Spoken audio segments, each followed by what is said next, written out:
Muitas empresas hoje trabalham com o conceito de generosidade, ou seja, pegam parte do seu lucro e doam para instituições, para ajudar crianças. Esse conceito também é muito presente na vida das pessoas. Elas querem ser generosas. Mas você sabia que generosidade é um conceito essencialmente cristão? No programa de hoje, nós vamos descobrir na Bíblia por que devemos ser generosos e como devemos ser generosos. Então, pega a tua Bíblia e não sai daí, porque está apenas começando o Fé para Hoje.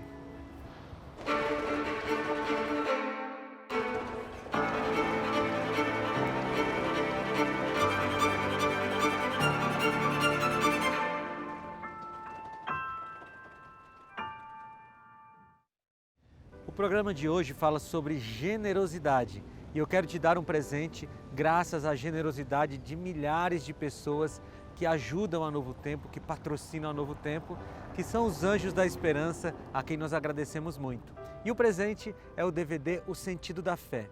Nesse material eu gravei 15 temas que vão te ajudar a ter mais condições de saber por que você crê, de defender a sua fé, de expor a sua fé para as pessoas.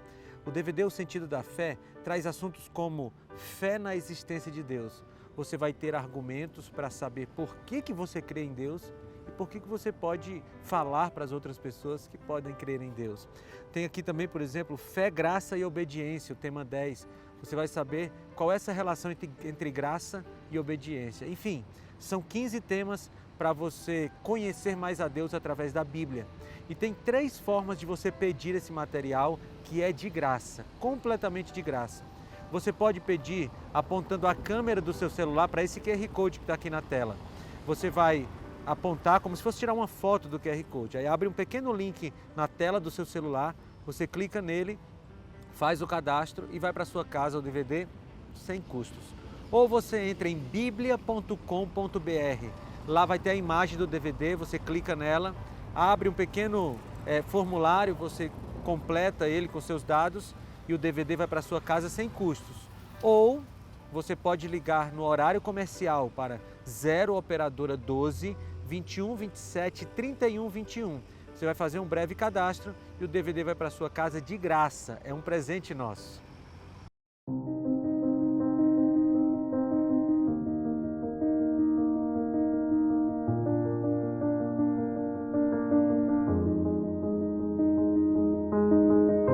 Há quem dê generosamente e vê aumentar suas riquezas. Outros retêm o que deveriam dar e caem na pobreza. Provérbios 11, 24. Nós poderíamos dar muitos exemplos de pessoas generosas. O nosso país tem realmente muitas pessoas que são desprendidas do seu dinheiro para ajudar outras pessoas. Mas eu quero dar um exemplo bem próximo à Rede Novo Tempo de Comunicação, que é a do senhor Milton Afonso. Ele ajudou milhares de pessoas através das suas empresas, do seu dinheiro. A história dele poderia ser a história de mais uma pessoa generosa se não fosse a sua biografia. Ele era um jovem pobre que começou a trabalhar vendendo livros para poder se sustentar. Mas quando ele conseguia mais dinheiro do que ele precisava para se sustentar naquele semestre, ele ajudava outras pessoas. E esse costume começou desde que ele era uma pessoa simples e continuou depois que ele se tornou um homem rico. E hoje, no Brasil e em outras partes do mundo, existem milhares e milhares de pessoas que se formaram na educação básica e superior por causa de suas doações. Além disso, esse homem contribuiu muito com o avanço do Evangelho no mundo, ao comprar e doar para a Igreja Adventista diversas emissoras de rádio e contribuir muito com o avanço da TV Novo Tempo no Brasil. Sem contar que muitas escolas foram construídas e reformadas graças às suas doações. Em uma entrevista veiculada na internet, Milton Afonso afirma que a sua maior felicidade era ajudar pessoas e que queria dividir as bênçãos que Deus lhe deu com quem precisava. É bom esclarecer que Deus não trabalha com trocas. Nós não doamos coisas para Ele ou para os pobres para ganhar bênçãos dele. É exatamente o contrário. Nós só temos condições de doar alguma coisa porque Ele nos abençoou antes. Você consegue perceber esse movimento?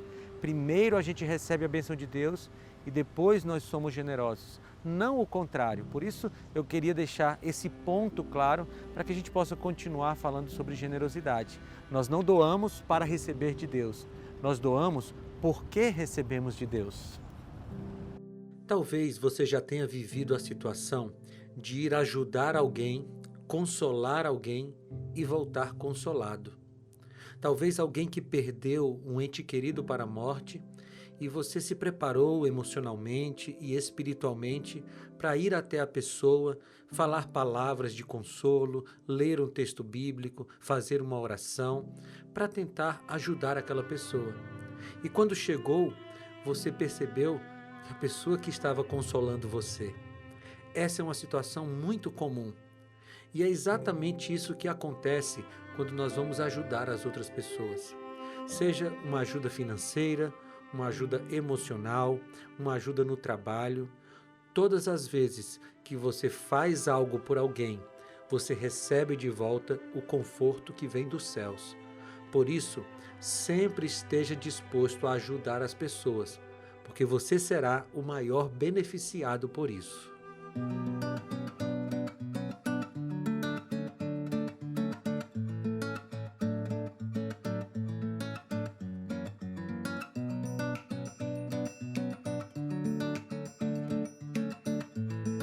O generoso prosperará.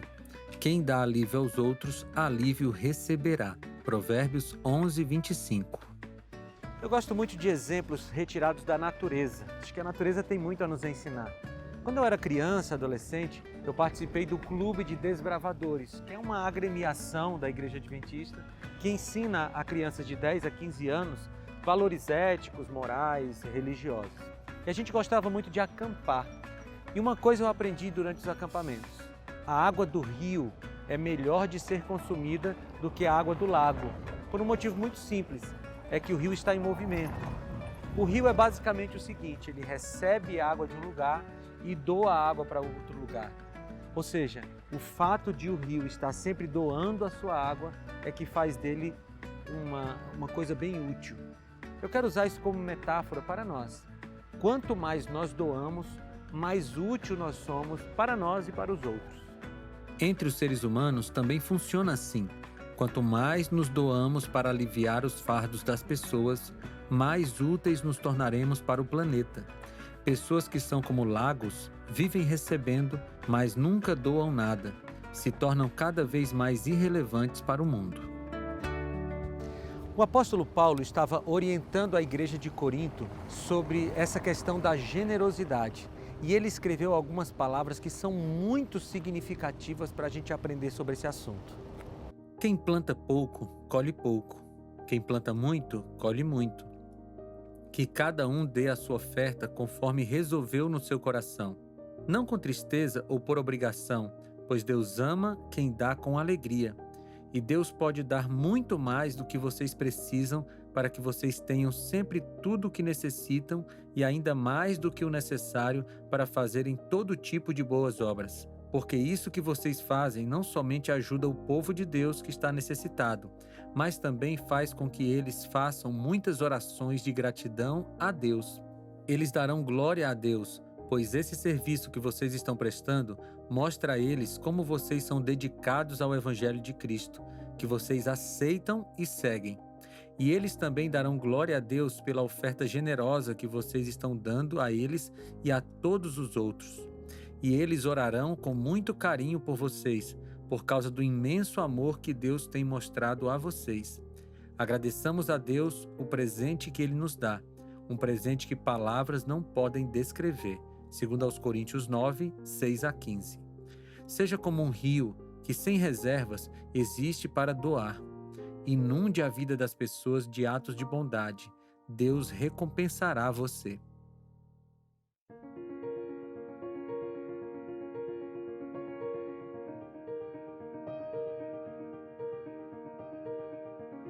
O povo amaldiçoa aquele que esconde o trigo, mas a bênção coroa aquele que logo se dispõe a vendê-lo.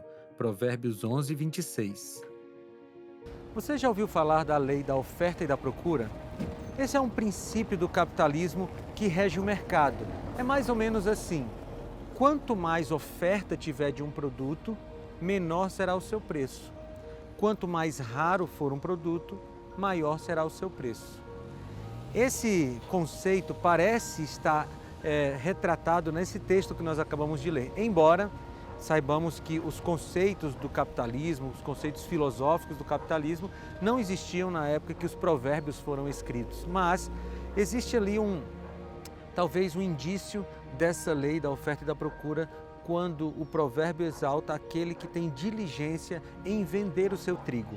O primeiro grupo acumula dinheiro retendo a mercadoria intencionalmente para que ela fique mais cara e então eles ganhem mais.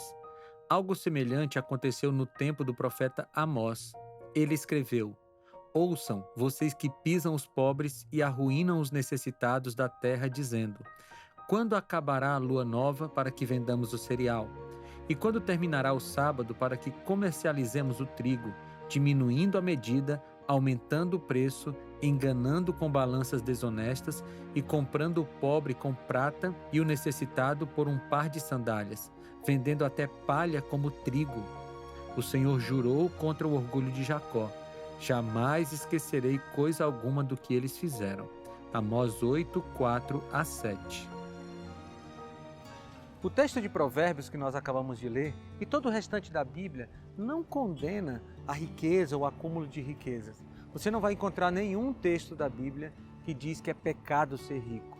Mesmo aquele texto lá dos Evangelhos que diz que é difícil um rico entrar no céu, ele está falando do amor às riquezas e não exatamente da quantidade de dinheiro que você tem. Eu sempre lembro de José. José vendeu coisas na época da crise e ganhou muito dinheiro com isso para o Egito. Você lembra lá em Gênesis capítulo 49, se eu não me engano. Bem, o problema com as riquezas é a forma como você a adquire. Se foi desonestamente, aí sim, é um grande problema. Você não encontrará na Bíblia nenhuma condenação por uma pessoa ter muito dinheiro, porque a Bíblia não condena o acúmulo de riquezas. A Bíblia condena o amor ao dinheiro. E você pode amar muito dinheiro ou pouco dinheiro. Você pode amar a sua conta bancária porque ela tem milhões de reais.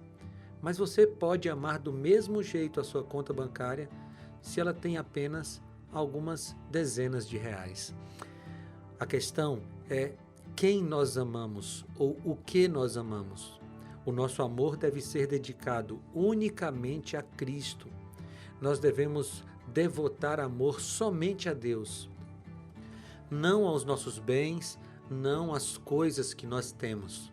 Se nós vivermos desse jeito, não tem nenhum problema em ser muito rico, contanto que você ame unicamente a Deus e use as suas riquezas para abençoar os filhos de Deus.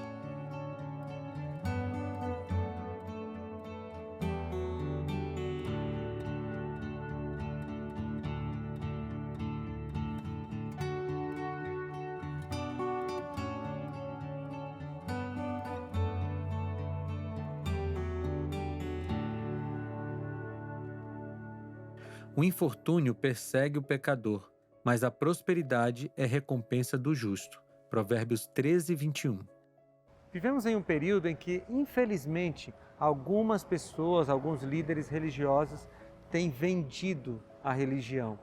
Mais ou menos o que Paulo falou lá de mercadejar a fé, não é? Algumas religiões, inclusive, querem vender materiais, coisas que são sagradas, segundo eles, e querem ganhar dinheiro com isso. Veja, a Bíblia, mais uma vez eu te falo, não condena o acúmulo de riquezas, mas ganhar dinheiro a partir da boa fé das pessoas, dando coisas ou prometendo coisas que a Bíblia não promete, isso não é certo. É uma situação que seria cômica se não fosse trágica. Tem muita gente mercadejando a fé. Nas palavras de Paulo, essa é uma atitude contrária ao verdadeiro ministério. Por isso, tendo este ministério como alcançamos misericórdia, não desmaiamos, porém temos renunciado às coisas ocultas, que são vergonhosas, não andando em astúcia, nem mercadejando com a palavra de Deus, mas pela manifestação da verdade, recomendando-nos a consciência de todos os homens diante de Deus. segundo aos Coríntios 4, 1 e 2. Esse tipo de teologia que promete riquezas em nome da fé chama-se teologia da prosperidade. Infelizmente muito difundida no mundo cristão hoje. Mas veja, não existiria teólogos e teologia da prosperidade se não existissem pessoas interessadas em uma prosperidade fácil adquirida através de trocas com Deus. Sabe, nós precisamos entender que o cristianismo tem muito mais a ver com as coisas eternas do que com as coisas terrenas. Se nós queremos dinheiro, riqueza, temos que trabalhar por isso. Não vamos ganhar numa troca com Deus. Mas a gente precisa entender que aquela teologia de Jó precisa ser aplicada na nossa vida. Jó estava com Deus quando ele tinha muito dinheiro. E Jó continuou com Deus quando ele perdeu todo o dinheiro. Essa é a verdadeira teologia. A verdadeira prosperidade é espiritual e não material.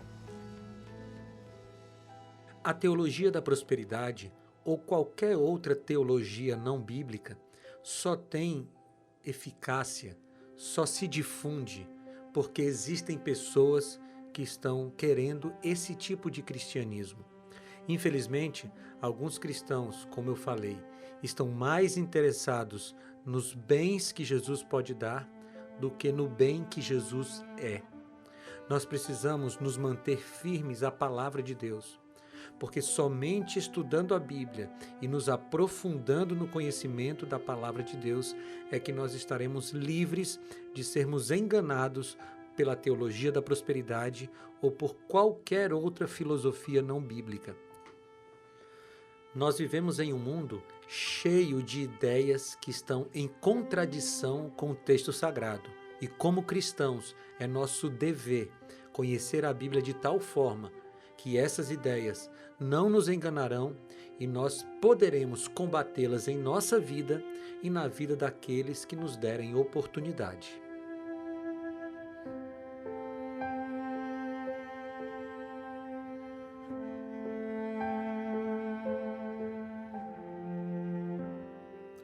O infortúnio persegue o pecador, mas a prosperidade é recompensa do justo. Provérbios 13, 21. Infelizmente, algumas pessoas querem usar Deus como se ele fosse uma máquina de atender pedidos. Eu sempre uso uma metáfora para tentar ilustrar isso. Talvez você já tenha ido a uma rodoviária ou um aeroporto. Não tem aquelas máquinas que oferecem comida, né? Você coloca lá dinheiro ou seu cartão e aí aperta um botão e desce a comida, a bebida que você quer. Algumas pessoas acham que Deus é mais ou menos assim. Quando você tem uma necessidade, aí você vai lá, aciona um botão de Deus, ele atende a sua necessidade, seja de cura, de dinheiro, de solução de qualquer outro problema. E aí quando o problema está solucionado, você despreza Deus e só usa de novo quando você tem uma nova necessidade. Deus não é esse tipo de máquina. Ele é alguém com quem nós devemos nos relacionar. E Ele decide se vai resolver o problema e como vai resolver o problema. Isso é a verdadeira fé. Poderíamos falar de tantos outros personagens bíblicos que amavam a Deus sem esperar nada em troca. Daniel mostrou isso na cova dos leões. José evidenciou seu amor por Deus no Egito. Esther mostrou que faria o certo mesmo que lhe custasse a vida. Paulo foi decapitado pelo Evangelho. Com exceção de João, todos os discípulos de Jesus sofreram mortes martirizantes. A lista é grande e eu poderia me demorar muito falando sobre cada um deles. Mas eu quero lhe perguntar agora: você ama a Deus sem interesse? O seu compromisso com Deus independe daquilo que Ele lhe dá ou deixa de dar? Se o Senhor não lhe desse mais nenhuma bênção até o fim da sua vida, você continuaria amando a Deus? Se você parar para observar, Deus abençoa você todos os dias. Você tem ar para respirar, você tem vida, você tem alimento, você tem uma casa para morar, você tem inclusive um aparelho eletrônico, uma TV ou um celular, um computador, de onde você está me assistindo. Deus abençoa você todos os dias, mas a maior bênção que Ele nos dá se chama salvação.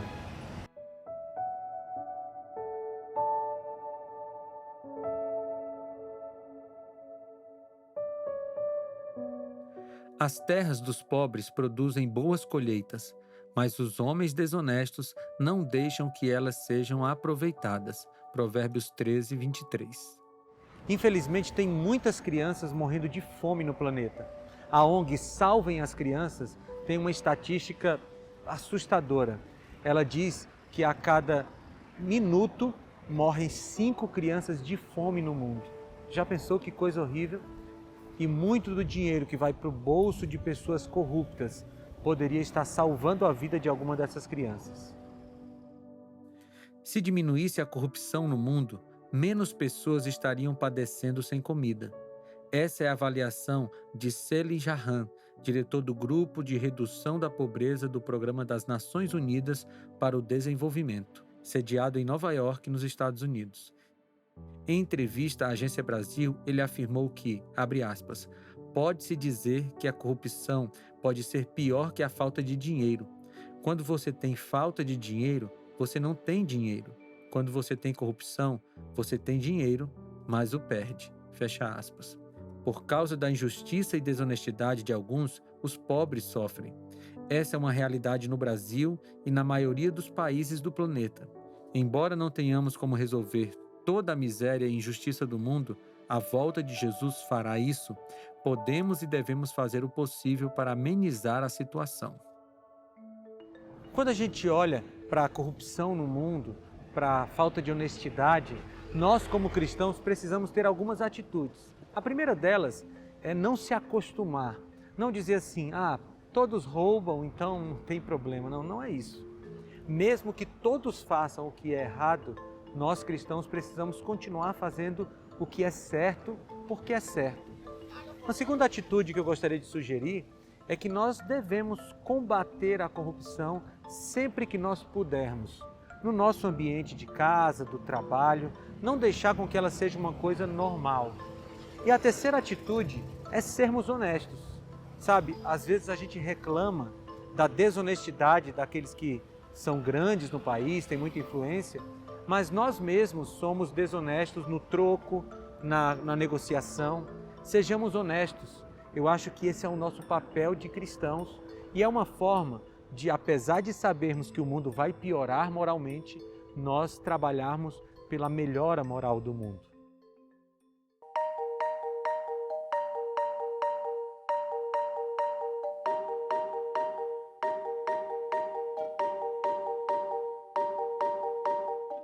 Os pobres são evitados até por seus vizinhos, mas os amigos dos ricos são muitos. Provérbios 14, 20. Se aproximar de alguém só porque essa pessoa tem muito dinheiro, logicamente, não é uma atitude cristã. Por outro lado, existem muitas pessoas que são amigas de verdade e eu separei esse momento do nosso programa para fazer uma homenagem a essa amizade desinteressada e verdadeira através de uma poesia de Vinícius de Moraes. Tenho amigos que não sabem o quanto são meus amigos. Não percebem o amor que lhes devoto e a absoluta necessidade que tenho deles. A amizade é um sentimento mais nobre do que o amor. Eis que permite que o objeto dela se divida em outros afetos, enquanto o amor tem intrínseco o ciúme, que não admite a rivalidade. E eu poderia suportar, embora não sem dor, que tivessem morrido todos os meus amores, mas enlouqueceria se morressem todos os meus amigos. Até mesmo aqueles que não percebem o quanto são meus amigos e o quanto minha vida depende de suas existências. A alguns deles não procuro, basta-me saber que eles existem. Esta mera condição me encoraja a seguir em frente pela vida. Mas porque não os procuro com assiduidade, não posso lhes dizer o quanto gosto deles. Eles não iriam acreditar. Muitos deles estão lendo essa crônica e não sabem que estão incluídos na sagrada relação dos meus amigos. Mas é delicioso que eu saiba e sinta que os adoro, embora não declare e não os procure. E às vezes, quando os procuro, noto que eles não têm noção de como me são necessários, de como são indispensáveis ao meu equilíbrio vital, porque eles fazem parte do mundo que eu tremulamente construí e se tornaram alicerces do meu encanto pela vida. Se um deles morrer, eu ficarei torto para um lado. Se todos eles morrerem, eu desabo. Por isso é que, sem que eles saibam, eu rezo pela vida deles. e me envergonho, porque essa minha prece é, em síntese, dirigida ao meu bem-estar. Ela é talvez fruto do meu egoísmo. Por vezes, mergulho em pensamentos sobre alguns deles. Quando viajo e fico diante de lugares maravilhosos, cai-me alguma lágrima por não estarem junto de mim, compartilhando daquele prazer. Se alguma coisa me consome e me envelhece, é que a roda furiosa da vida não me permite ter sempre ao meu lado, morando comigo, andando comigo, falando comigo, vivendo comigo, todos os meus amigos, e principalmente os que só desconfiam, ou talvez nunca vão saber, que são meus amigos. A gente não faz amigos, reconhece-os.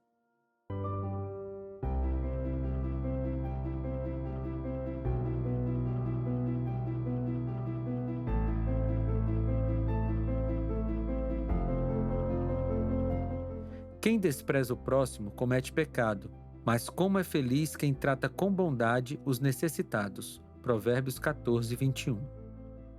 Eu fui pastor de uma igreja de adolescentes certa vez e a gente se propôs a fazer uma arrecadação de material de higiene, material de limpeza para um asilo da cidade que nós morávamos. Nós passamos muito tempo juntando material e chegou o dia da entrega. E eu vou dizer para vocês, foi tão bonito ver os velhinhos que moravam naquela casa felizes porque estavam recebendo materiais que iriam beneficiá-los de maneira direta. Porém, não foram apenas aquelas pessoas que se beneficiaram com a ação. Nós que achávamos que estaríamos levando benefício apenas para os idosos, na verdade fomos muito beneficiados.